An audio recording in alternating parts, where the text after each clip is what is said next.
Почитувани, додека граѓаните и пациентите мака мачат да се снајдат во сообраќајниот хаос на клиниките и додека клиниките се затрупуваат во ѓубре и смет, Заев и Филипче одбраа нов економски директор на клиниката за гинекологија.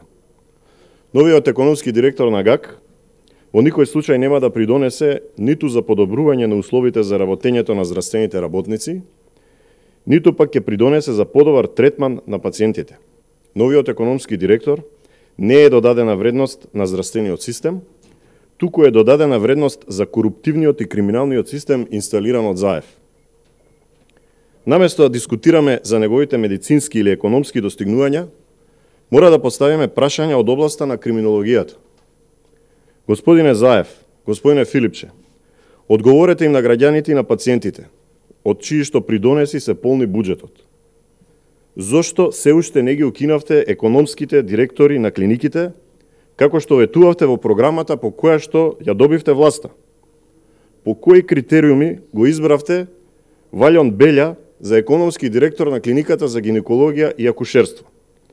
Дали владата и Министерството за здравство го провери неговото полициско досие? За какви се дела досега е пријавуван и дали се точни информациите дека со оружје се заканувал на еден од градоначалниците?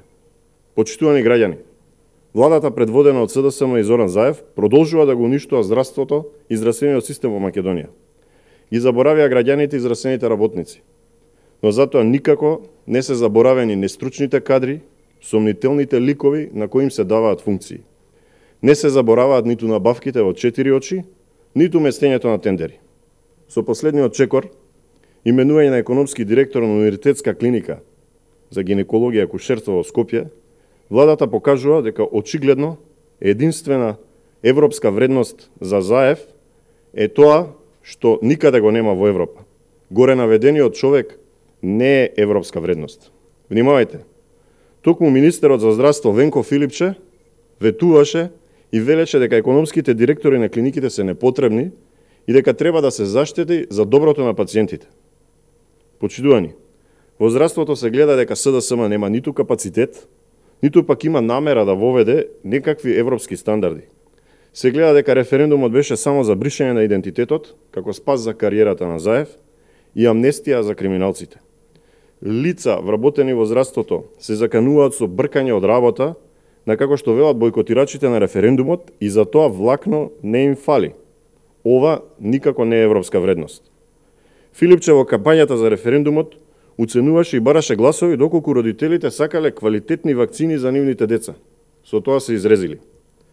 Во кампањата се ветува и бесплатно здравство, доколку македонците се откажат од сопствениот идентитет. Факт е дека лаже. Такви што се подготвени да ги продаваат државните и националните интереси имало секогаш и ќе има и понатаму. Но концептот за бесплатно здравство е утопија. Го нема ниту во државите членки на Европската Унија. На исполнувањето на ветувањата, лагите и манипулациите се единствената одлика на СДСМ и на Заев. Време е да си заминат, само така граѓаните може да имаат подобро здравство, подобар здравствен систем и само така Македонија ќе победи. Ви благодарам.